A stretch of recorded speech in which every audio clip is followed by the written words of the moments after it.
ये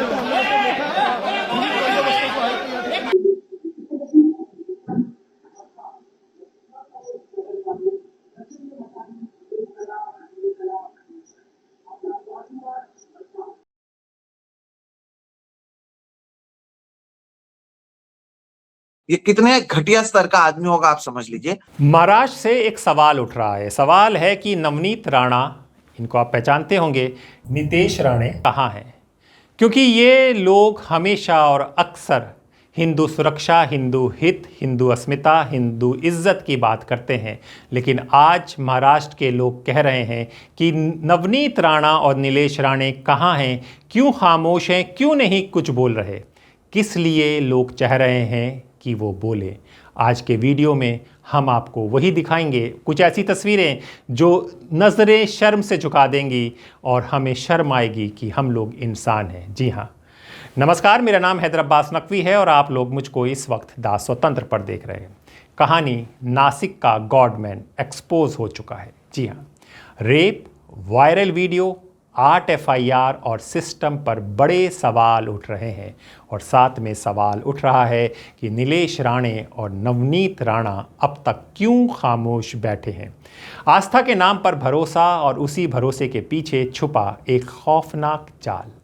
नासिक का एक गॉडमैन जिसके दरबार में VIP आते थे, आज उसी पर रेप, ब्लैकमेल, वायरल वीडियो और करोड़ों की ठगी के आरोप हैं। लेकिन अब जो सामने आया वो सिर्फ अपराध नहीं बल्कि परिवारों को तोड़ देने वाली सच्चाई सामने आई है। आज हम उसी सच्चाई का पर्दाफाश करेंगे। कुछ वीडियो देखिए, हमने ब्लर कर रखा है क्योंकि आप समझ सकते हैं कि किसी की पहचान दिखाकर उसका अपमान करना, उसकी इज्जत के साथ खेलना कहीं का ना मीडिया का रूल है, ना कहीं इंसानियत की बात है। लेकिन इस तरह के जो ढोंगी लोग हैं, इनको एक्सपोज करना ज़रूरी है।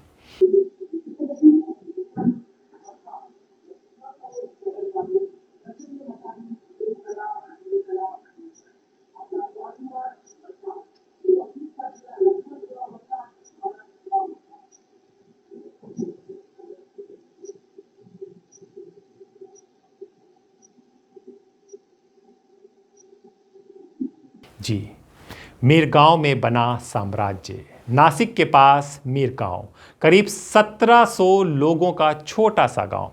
साल था 2008-2009 में अशोक खरात आया। जी हाँ, 20 एकड़ ज़मीन खरीदी, ईशान्यवर मंदिर और फार्म हाउस बनाया। धीरे धीरे VIP और नेता आने लगे, गाड़ियों की लाइन लगने लगी और गांव वाले खुद बहारी बन गए। जी हाँ, और फिर शुरू हुआ चमत्कार के नाम पर जाल बिछाना।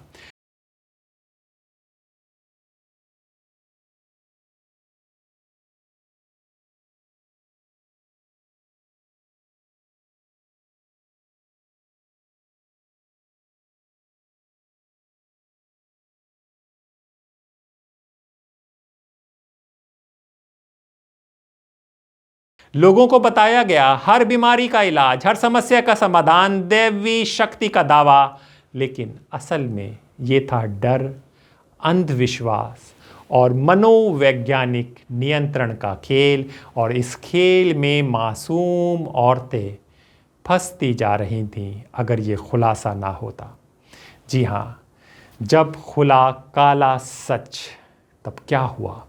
मार्च 2026 एक महिला ने रेप की शिकायत दर्ज कराई और फिर खुलने लगा राज, आरोप पर आरोप। पूजा के नाम पर यौन शोषण, नशीले पदार्थ देकर अपराध, काला जादू और मौत का डर दिखाना। समझे, जब कोई औरत किसी परेशानी में इस बाबा के पास पहुंचती तो बाबा उसको अपने वश में करने के लिए काले जादू का बहाना करते, कहते कि अब मैं जो भी करूंगा वो अगर तुमने किसी को बताया तो सारा जो भी प्रकोप है वो तुम पर आ जाएगा। तुम्हारी मौत हो सकती है, तुम्हारी बलि चढ़ सकती है, तुम पर बहुत कुछ हो सकता है क्योंकि मैं दैव्य हूँ, मेरे पास ऊपरी शक्ति है। अगर मेरी शक्ति के बारे में तुमने किसी को बताया और मेरी प्रक्रियाओं के बारे में बताया जो मैं करने जा रहा हूँ तो इसका उल्टा असर होगा, तुम्हारी बदनामी होगी, तुम्हारे साथ बहुत गलत काम होगा और तुम्हें मौत हो सकती है, तुम किसी भी मुसीबत में फंस सकती हो, क्योंकि ये शक्तियाँ मैं किसी को नहीं दिखाता, ये मैं तुम्हारे सामने ही खोल रहा हूँ। और शक्तियों के वीडियो आप देख सकते हैं कि वो किस तरह की शक्तियाँ दिखाते थे। इसी का डर औरतों पर डाला जाता था कि अगर तुमने ये बात बताई तो इसका जितना भी इसका दोष है सब तुम पर आएगा और तुम्हारी ज़िंदगी बर्बाद हो जाएगी। गेल्यानंतर त्याने काय केलं, आधी त्याच्या कॅबिनचा जो लॅच असतं ते बंद करायला सांगितलं. मग तांब्याच्या भांड्यात एक पाणी आणलं आणि ते मला त्याने ते प्यायला दिलं. त्या पाण्याची चव खारट आणि एवढी कडवट होती ना की ते पाणी पिल्यानंतर मला एकदम मळमळायला लागलं, एकदम गरगरायला लागलं. जेवढं जास्त पाणी पिशील तेवढं त्याने फळ जास्त मिळेल असं त्याने मला सांगितलं. मला पाणी पिलेला ग्लास डोक्यावर ठेवून उभं राहायला सांगितलं. मी पण त्या डोक्यावर ग्लास ठेवून उभी राहिली आणि गायत्री मंत्र म्हणू लागली. माझं डोकं जड झालं होतं. कॅप्टननं केबिनची सगळी लाईट बंद केली आणि मग तो मला म्हणला की मी कृष्णाचा अवतार आहे आणि तू माझी राधा आहेस, असं सारखं माझ्या कानाजवळ तो पुटपुटत होता. मग ना त्यानं माझ्यावर जबरदस्ती करायला सुरुवात केली. माझं डोकं जड झालं. त्यानं मला एकदम संमोहित करून ना माझ्यावर त्यावेळी त्याने बलात्कार केला.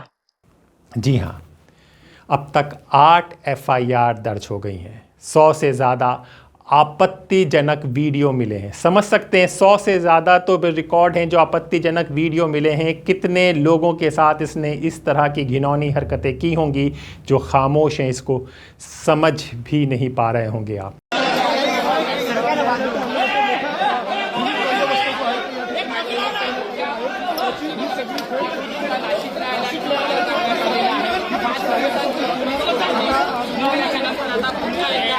कई पीड़िताएं सामने आई हैं, कई महिलाओं ने हिम्मत दिखाई है और सामने आई है। जी हाँ, वायरल वीडियो ने बढ़ा दिया है दर्द, लोग कह रहे हैं। अब इस केस का सबसे खतरनाक हिस्सा समझिए। वायरल वीडियो, ये वीडियो व्हाट्सएप और सोशल मीडिया पर तेज़ी से फैल गए, परिवार तक पहुंच गए और पीड़ितों की पहचान उजागर होने का डर बढ़ गया, क्योंकि वीडियो में हम तो ब्लर करके दिखा रहे हैं, बाकी सोशल मीडिया में एकदम खुला वीडियो दिख रहा है जिसमें जो पीड़ित है उसकी शक्ल भी साफ दिखाई जा रही है, आप पहचान सकते हैं। एक पुलिस अधिकारी के मुताबिक पीड़िताएं सामने आने से डर रही हैं क्योंकि उन्हें डर है कि उनकी पहचान उजागर हो जाएगी। या पीडित महिलेची तक्रार अशी आहे की हा जो सोकॉल्ड महाराज आहे, हा सोशल मीडियाच्या मार्फत याची माहिती प्राप्त झाल्यानंतर त्याच्या संपर्कात आल्यावरती 2023 मध्ये त्याने पुण्यामध्ये मांजरी या ठिकाणी सर्वप्रथम तिच्यावरती चुकीच्या पद्धतीने अत्याचार केला. तदनंतर मानसिकदृष्ट्या तिला वेगवेगळ्या पद्धतीने ब्लॅकमेल करून, टॉर्चर करून तिच्या तो संपर्कात राहिला. वेगवेगळी आश्वासनं दिली गेली, वेगवेगळ्या पद्धतीच्या गोष्टी सांगण्यात आल्या आणि त्यानंतर पुन्हा एकदा वसई या ठिकाणी 2025 मध्ये पुन्हा याच सगळ्या बाबींचा गैरफायदा घेत तिच्यावरती अत्याचार करण्यात आला. या सगळ्या प्रकरणाबाबत ज्यावेळी खरोखर जाणीव झाली की अशा प्रकारच्या गोष्टी घडलेल्या आहेत, त्यावेळी ही पीडित महिला ही वसईमधील पोलीस स्टेशन येथे पोहोचली आणि तिने या सगळ्या घटनेबाबत त्या ठिकाणी तक्रार नोंदवली. सदर गुन्हा हा 0 नंबरने तिथे दाखल आहे आणि तो पुणे शहर या ठिकाणी ट्रान्सफर करून पुणे शहरच्या हडपसर पोलीस स्टेशनला दाखल करण्यात आलेला आहे. आरोपी ऋषिकेश वैद्य हा तक्रारदाराच्या म्हणण्याप्रमाणे आणि मिळालेल्या आणि प्राप्त झालेल्या माहितीच्या प्रमाणे हा एक स्वयंघोषित महाराज असल्याचं भासवतो आणि त्यानंतर लोकांचा विश्वास संपादन करून त्यांच्याबरोबर अशा प्रकारच्या चुकीच्या गोष्टी करतो. याचा शोध घेतला जात आहे. जवळपास 4 टीम्स याचा शोध घेत आहेत. आताही आपण बोलत असताना काही टीम्स याचा माग काढत इतर जिल्ह्यांमध्ये त्याचा शोध घेत आहेत. आरोपी ऋषिकेश वैद्य हा या पीडितेच्या म्हणण्याप्रमाणे मी महादेवाचा भक्त आहे आणि त्याचा अंश आहे आणि अशा पद्धतीने माझ्यामध्ये तुम्ही विश्वास ठेवू शकता याबाबत उल्लेख आहे. त्यांनी त्या पद्धतीने या सगळ्या भूलथापा करण्यासाठी अशा पद्धतीने भाविकांच्या भावनांचा वापर केलेला आहे. याबाबत अधिक तपास चालू आहे, त्याच्यामुळे तपासाअंती याबाबत बोलणं योग्य राहील. साधारणपणे 2023 पासून ही गोष्ट चालू आहे आणि 2026 मध्ये या सगळ्या गोष्टींच्या बाबतचा जो उलगडा झालाय त्यानंतर हा गुन्हा दाखल करण्यात आलेला आहे. निश्चित कायद्याच्या ज्या काही तरतुदी आहेत त्या सगळ्या तरतुदींचा वापर करून याच्यामध्ये गुन्हा दाखल होईल.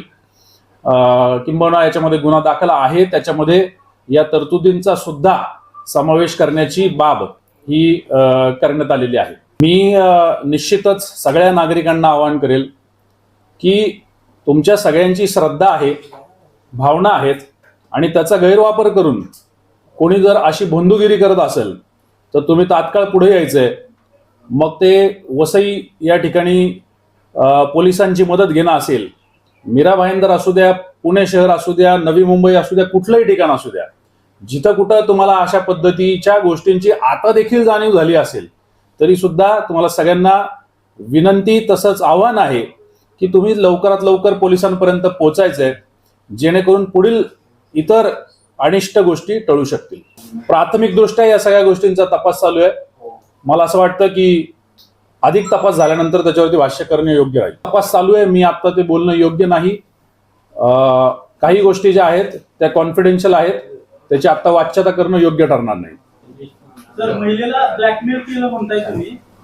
सर, ऐकतोय ब्लॅकमेल केलं असं म्हणताय, यामध्ये महिलेकडून काय पैसे वगैरे उकळलेले आहेत की फक्त? एखाद्या व्यक्तीला ब्लॅकमेल करणं म्हणजे फक्त पैसेच उकळणं असं नसतं.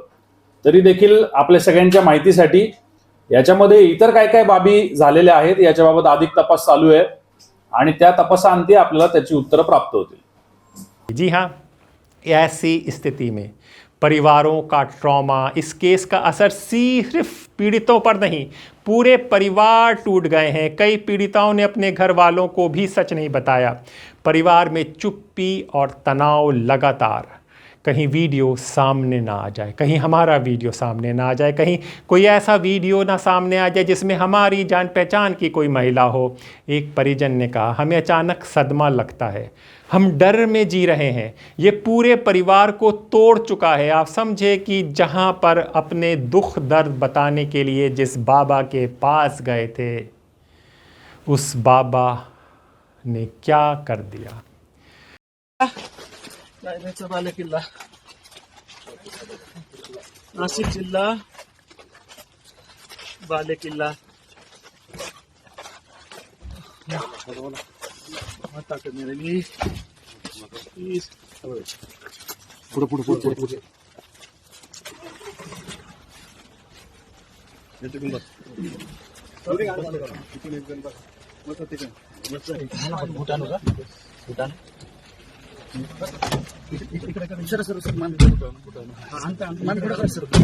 पुढे हात पुढे घ्या ना.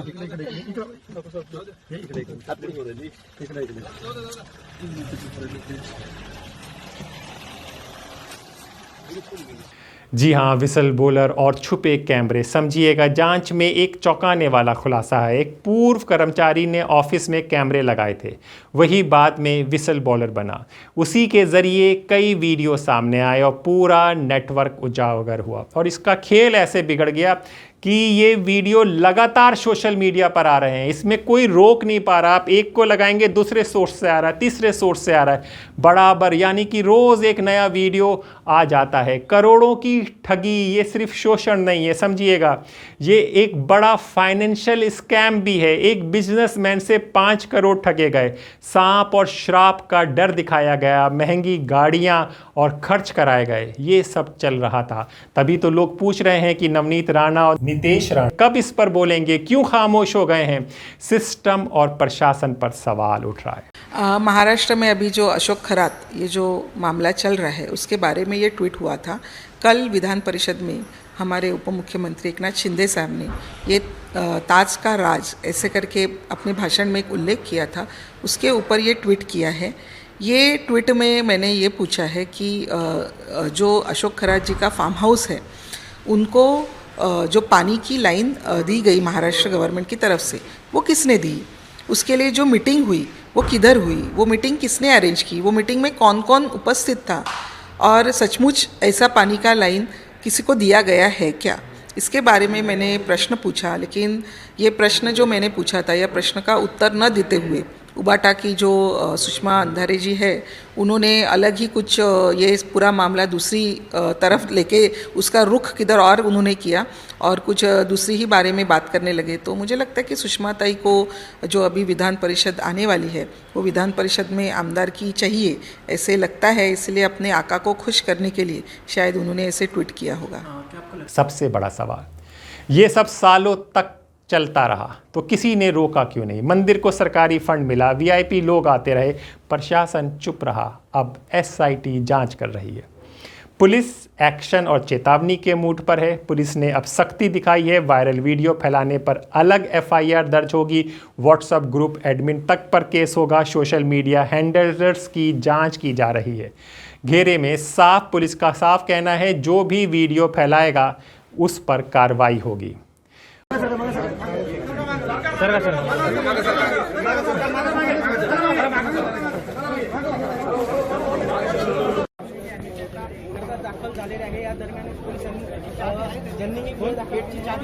नाही ओपन आहे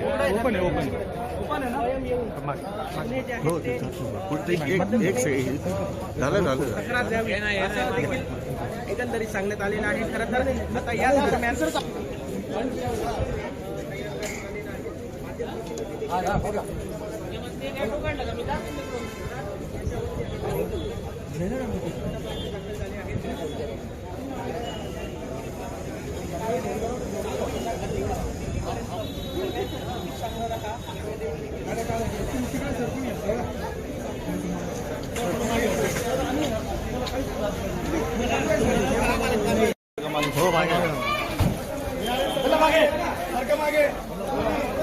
मागे सर, अरे मागे सर, अरे गाडीत तर जाऊ द्या पुढे, सारखं मागे।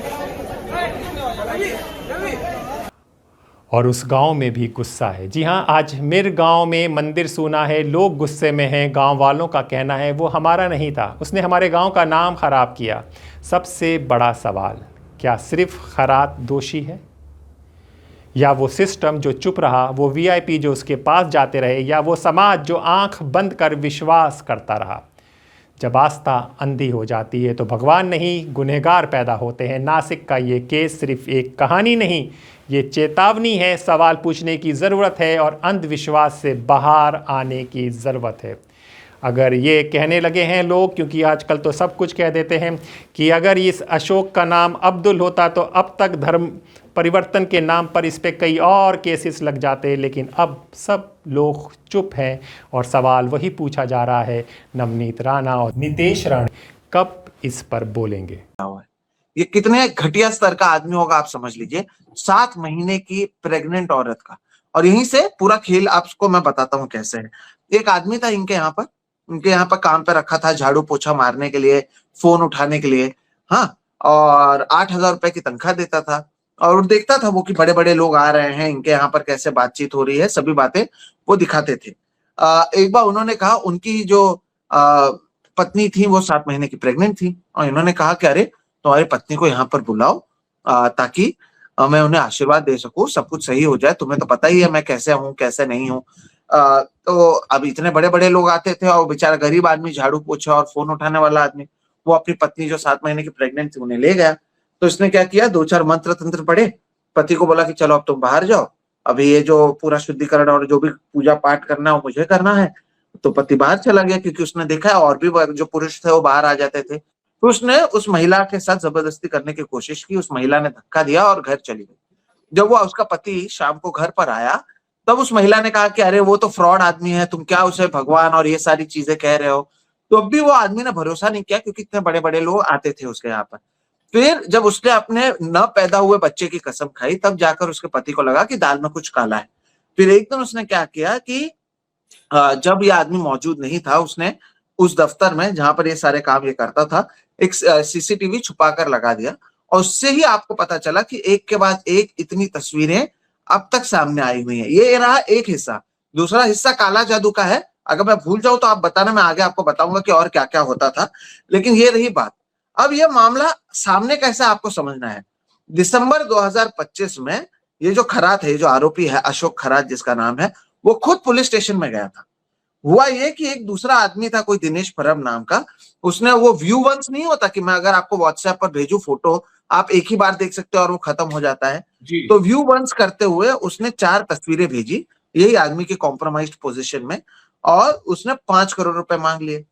अब ये पुलिस स्टेशन चला गया, इसने कंप्लेन किया कि कोई तो मुझे ब्लैकमेल कर रहा है, ये फेक फोटो है बोलकर उसने मामला रफा दफा कर दिया। तब शायद पहली बार पुलिस को यह अंदाजा हुआ कि कुछ तो गड़बड़ है। फिर उसके बाद 18 फरवरी 2026 को एक औरत को किसी दूसरे शख्स ने उसके व्हाट्सएप पर फोटो भेजा कॉम्प्रोमाइज पोजीशन में, और फिर उसे डिलीट कर दिया। तब उस औरत ने एक बार फिर से गई कि अरे मेरे इस बाबा के साथ इन्होंने एआई वीडियो फोटो बनाकर भेजा हुआ है और मुझसे पैसे मांगने की कोशिश की जा रही है, कंप्लेन फाइल हुआ। तब पुलिस को कहीं लगा कि पहले किसी ने बताया, फिर दूसरा किसी ने बताया, तब उन्होंने जांच शुरू की। तो जब वो जांच कर रहे थे तब ये खरात के यहाँ पे जो काम करने वाला एक शख्स था वो उनके हाथ में आया और उसके पास से 35 वीडियोस मिले, और उसने बताया कि कैसे ये बाबा जो है कैसे मैं आपको क्या बताऊं, काला जादू के नाम पर अघोरी प्रक्रिया जो करते हैं, कभी यूरिन पिला देता था, कभी ड्रग्स डाल के कुछ कर देता था, और ये सारी चीजें ये आप अगर वीडियोस देखेंगे इनकी, अब तो ये क्या है ना कि अब ये पकड़े गए तो ऐसे चल रहे हैं और बेचारा अपने आप को दिखा रहे हैं। लेकिन जो तस्वीरें आप अगर सीसीटीवी जो आई हुई थी वो हमने इसलिए भी साझा नहीं किया कि कई महिलाओं की तस्वीरें हैं उसमें, वो आदमी जिस कैबिन में मौजूद है उस कैबिन के बाहर कांच की दूसरी तरफ आप देखते हैं 10-15 लोग बैठे हुए हैं, लेकिन उसके बावजूद उसमें इतना अहंकार था या उसे लगा था कि कोई उसे पकड़ नहीं सकता, कि इस तरह से वो लगातार एक के बाद एक कई महिलाओं का शिकार बनाते रहा। अब तक 58 मामले तो सामने आ चुके हैं, 58 सीसीटीवी सामने आ चुके हैं। क्या होता है कि वीडियो सामने आने पर महिलाएं डर जाती हैं, उन्हें अपने भविष्य का, उन्हें अपने छवि का, अपने परिवार का डर रहता है, शर्म का डर रहता है। तो ज्यादा महिलाएं सामने नहीं आई हैं, लेकिन अब तक 7 से 8 एफआईआर दर्ज हो चुके हैं और पूरे मामले की जांच की जा रही है। अब इस शख्स को 29 मार्च तक के लिए पुलिस कस्टडी में भेज दिया है। तो जो भी होगा आपको द स्वतंत्र पर दिखाया जाएगा। अपने दोस्त हैदराबाद नकवी को इजाज़त दीजिए और इन वीडियो को ज़्यादा मत फैलाइए। समझिए किसी के सम्मान, आत्मा सबका सवाल है। किसी को बदनाम कर कर आपको कुछ नहीं मिलेगा। ऐसे वीडियो को रोक दीजिए, मत फैलाइए। अगर आपके पास भी हैं तो डिलीट कर दीजिए। ऐसे लोग के शिकंजे में आज ये लोग फंसे हैं, कल इनके शिकंजे में हम जैसे लोग भी फंस सकते हैं। जो इन लोगों के साथ हो रहा है ये हमारे साथ भी हो सकता है। तो गुनहगार ऐसे लोग हैं, ये सिस्टम है जो इन ऐसे लोगों को मौका देता है, सम्मान देता है, इज्जत देता है। ऐसे सिस्टम के खिलाफ आवाज़ उठानी ज़रूरी है। नमस्कार।